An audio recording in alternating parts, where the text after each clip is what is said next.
Episode 4 of Marvel's What If is an absolute banger of an episode. It also gives us a lot of clues of where the show might be going from here and how things like Spider-Man No Way Home and Doctor Strange Into the Multiverse of Madness may also be connected to Marvel's What If. It's time to get real sweaty about a freaking cartoon. Let's go! What is up, everybody? It's Josh. Welcome back to the channel, and smash the like button if you are enjoying Marvel's What If, and it will help push this video out in this crazy YouTube algorithm. So there were several things in this episode that I think helped to inform our understanding of the rules of the multiverse or different universes when it comes to the Marvel Cinematic Universe. This whole episode centers around something that is known as a fixed point in time. In this universe, this is the death of Dr. Palmer. And in this universe, Christine and Steven already have a relationship. He absolutely loves her. And yet her dying is a catalyst for him to become Doctor Strange and eventually the Sorcerer Supreme, save this universe probably countless times. And this is just really wild. Like, I don't think we've ever seen something quite like this in the Marvel Cinematic Universe yet. Doc Strange, years later, the event of Christine Palmer dying after defeating Dormammu is just sitting in the Sanctum Sanctorum, and he's having all this regret,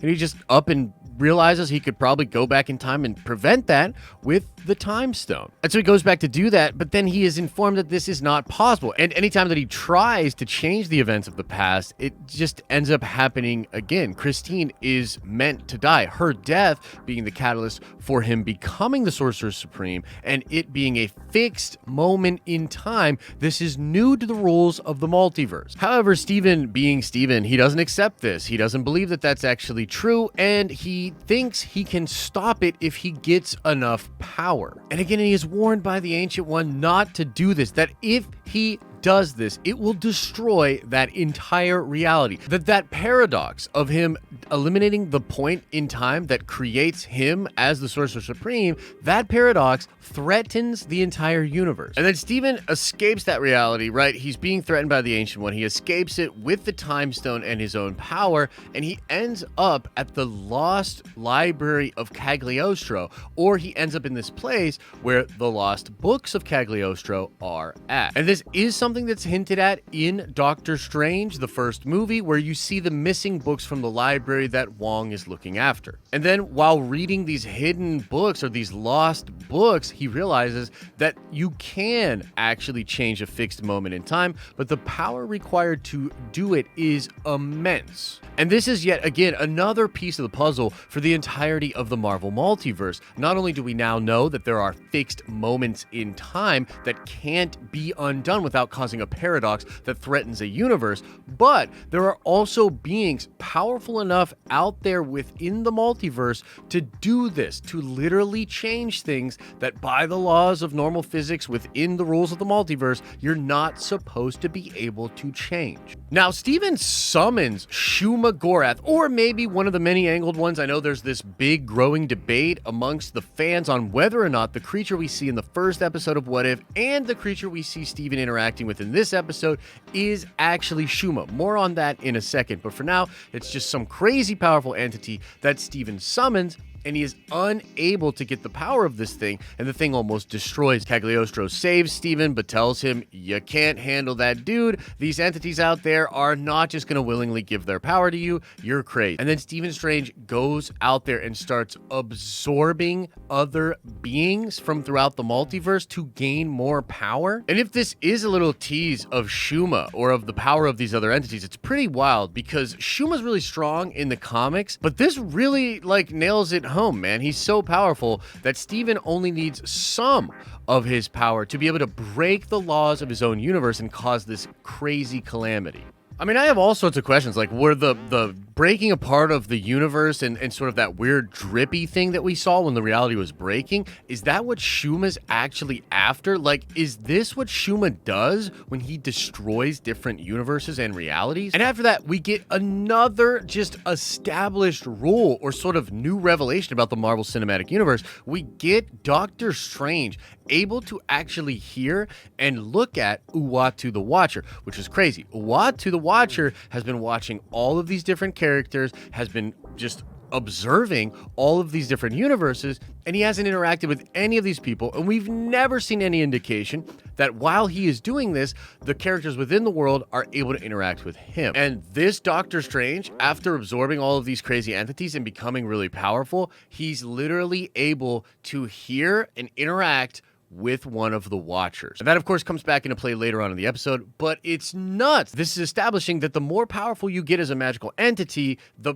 crazier things you're able to interact with. I mean, Steven calls this dude a god later on. He says he knows about them, the Watchers, and he knows that the Watcher would have the power to be able to save this reality, which Steven obviously did not have. I think we also get a clue here about what might happen in the back half of this season, because Uatu says he can't interfere because he doesn't want to put the entire multiverse at risk. But what that kind of implies to me is that maybe he would interfere if something out there was putting the multiverse at risk. Now, another revelation for the Marvel Cinematic Universe here is this wild thing that is revealed in the back half of the episode, where essentially the Ancient One, using the power of the Dark Dimension, is able to split Stephen Strange and split the timeline, creating two variant branch timelines within a single universe. So first of all, that is a thing and can happen. And we're also told that this is like a last-ditch effort, that this is something that's going to really put the entire multiverse at risk, and she's only doing it to try to save this reality. And from here, we see Steven, like the regular Steven, fighting against the darker Doctor Strange, and he's ultimately defeated.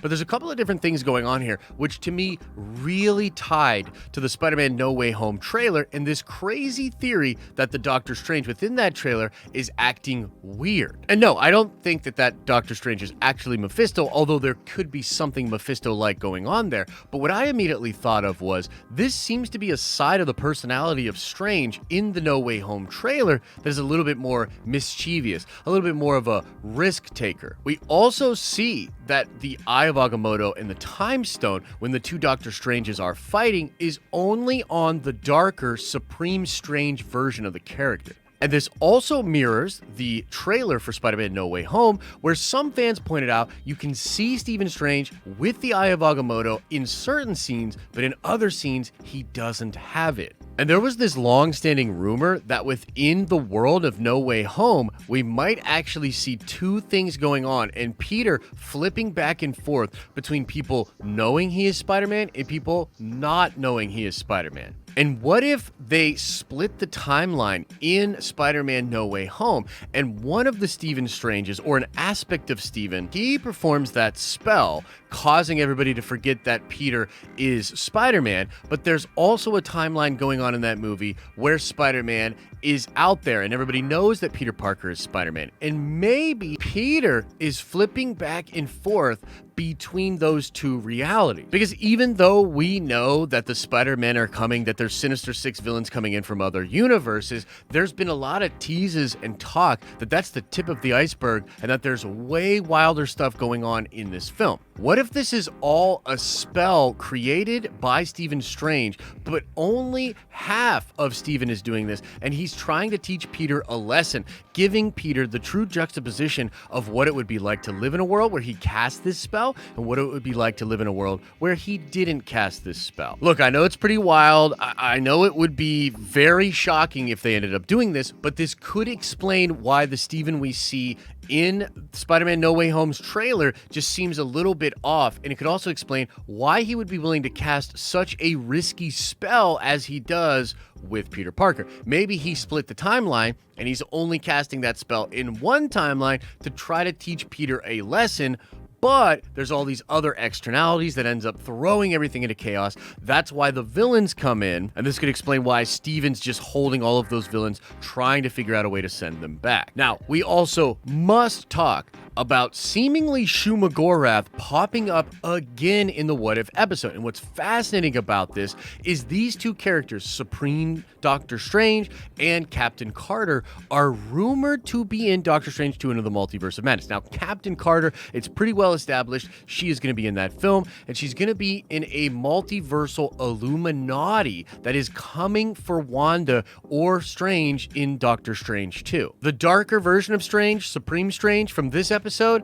there's way less evidence to suggest that he's going to be in Doctor Strange 2, but it is out there, and I think this has to do with some toy leaks. Instead, we've got this wild rumor that Shuma Gorath is going to be a villain in Doctor Strange 2, but now you've got a lot of people saying it's actually going to be Wanda that's a villain of Doctor Strange 2. And I think after watching this episode, we may understand how those two things will fit together. Wanda might also be wanting to break a fixed point in time, and the fact that she wants to get her children back, and the power of Shuma being this crazy and immense could give her the power to do such a thing. And what if we get to see Wanda and a dark version of Wanda, just like we see this dark version of Strange, but she absorbs a lot of Shuma's power and ends up being the villain that's threatening the entire multiverse. And these two characters that have some interactions with Shuma in the What If show might well understand what is going on with Shuma, and that could be a thread that brings them to meet our Doctor Strange and try to stop our Wanda. This could be her wanting to fix a paradox or change this fixed moment in time, much like we saw this Stephen Strange, which could explain her going crazy. It could also explain Wanda being a villain, but then maybe us also having a heroic version of Wanda. I don't know, man. Crazy implications here, but that's all the different changes to canon and the ways that it'll tie possibly to live action. Again, I thought this episode of What If was brilliant. Let me know what you thought of this. Let me know what you thought about all the things we brought up in this video, and smash the like button on this video if you liked it, and make sure you're subscribed to this channel if you want to see more of our content show up in your recommended feeds, and check out that live streaming channel, man, where we talk about all these dope nerdy things. As I always say, I hope you're having an awesome and a nerdy day, and I'll see you in the next video.